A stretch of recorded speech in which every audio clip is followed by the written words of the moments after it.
Никогда, слышите, никогда не готовьте по этому рецепту. Нашла я этот рецепт на просторах интернета и решила приготовить. Вроде как в составе картошечка, чесночок, и звучит все так вкусно и приятно и красиво. В общем, оставайтесь со мной, я вам покажу, что получилось.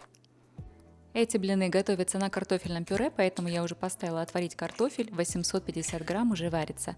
В данный момент сейчас я разбиваю 3 яйца в чашку, яйца должны быть теплой температуры, комнатной температуры, и добавляем сюда немного соли. Все это дело хорошенько перемешиваем. Далее по рецепту идет 400 мл горячего или теплого молока, я буду использовать его частями. Сначала волью половину, а потом оставшуюся. Снова все хорошенечко перемешаем. По рецепту в тесто также идет 150 грамм муки, я высыпаю все сразу, снова перемешиваю. И пока продолжаем так перемешивать, как на обычные блины. И вливаю оставшееся молоко.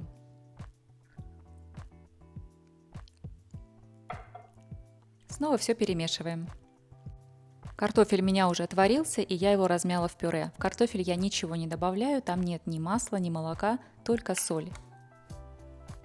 Картофель нужно будет хорошенько промять, чтобы не было комочков. Вот так он должен выглядеть.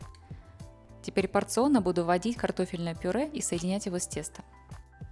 По рецепту рекомендуется вводить картофель до тех пор порционно, пока картофель не закончится и тесто не станет более гладким и однородным. Вот такое тесто в итоге получается, оно еще не готово, но консистенцию вы уже видите, оно такое плотноватое, немного похоже на жидкий оладьи. Картофельные блины обычно хорошо сочетаются с чесноком, я продавливаю 5 зубчиков чеснока через чеснокодавку.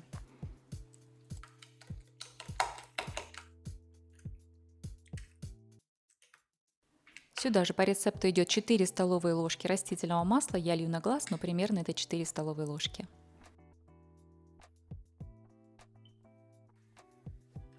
Снова все хорошо перемешиваем, и также по рецепту в это тесто идет 70 грамм любого сыра. Сыр я натру на крупной терке.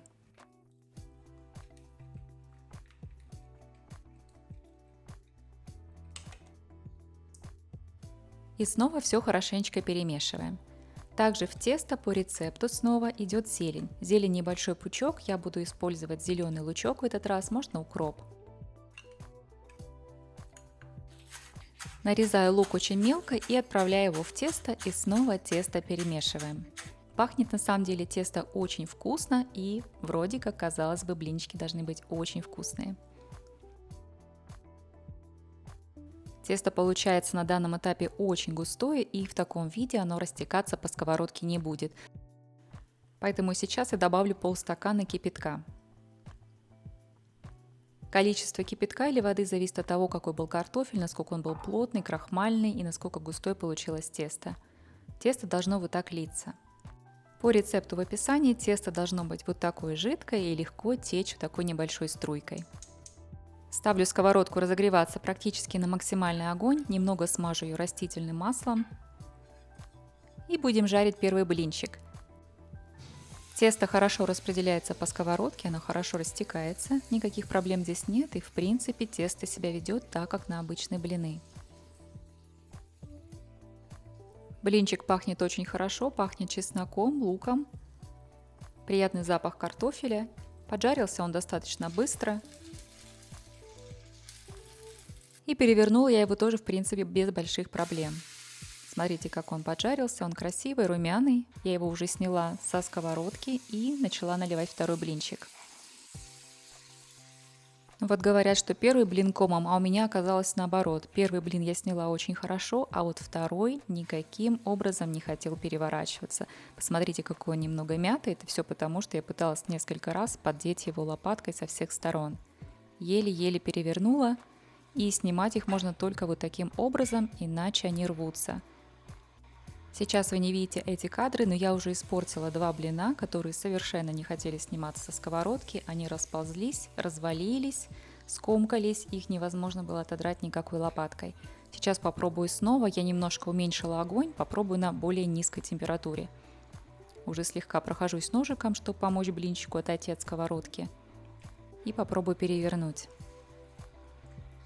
Как вы видите, он опять сразу же начинает рваться. Ну и в итоге весь этот блинчик развалился у меня на части. Как-то поправить его невозможно, потому что он очень горячий, там растекается сыр во время нагрева, и просто ни руками взять невозможно. Сыр прилипает к сковородке, постоянно рвутся, вы видите, уже следующий я выпекаю, и тоже с дыркой. В общем, в процессе жарки, что я только не испробовала. Пробовала на масле жарить на более высокой температуре, без масла на высокой температуре, уменьшить температуру, держать их чуть подольше. Даже добавляла муки еще побольше, но все равно результат один и тот же. Сыр вытекает, блинчик разваливается, и они все просто вот такими кусками у меня порвались. Из всего объема теста у меня получилось целых блинчиков, наверное, штук 5. Несмотря на то, что целые блинчики выглядят на фотографии и на видео красиво, они такие румяненькие, симпатичные. Но на самом деле целых блинов, как я уже сказала, там практически нет. Готовила я по этому рецепту впервые, не знаю даже, как они на вкус. Сейчас попробуем, и я вам все расскажу.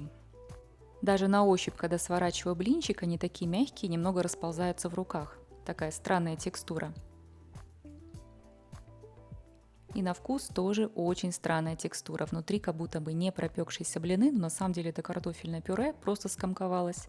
Ощущение, как будто как не проварившаяся манная каша внутри.